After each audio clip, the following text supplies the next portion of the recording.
Irridu nkunu nafu x'ġara eżatt.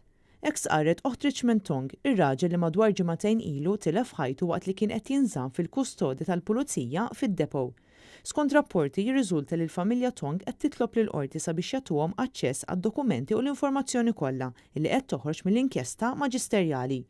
Richmond Tong ta' 35 sena residenti l-imtarfa kien miet matul il-lejl fil-kwartieri ġenerali tal-Pulizija fil-Furjana huwa kellu bżonn assistenza medika meta taħa attakk ta' aċċessjoni.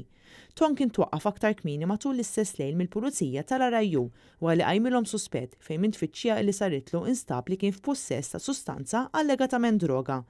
Oħt il-vittma spjegat mat-Times li huma tħallew fil-għama dwar dak li ġara lil huwa dakinhar li tilef ħajtu. Minn dak il-jum ma kellimhom ħadd, lanqas kellhom telefonata waħda.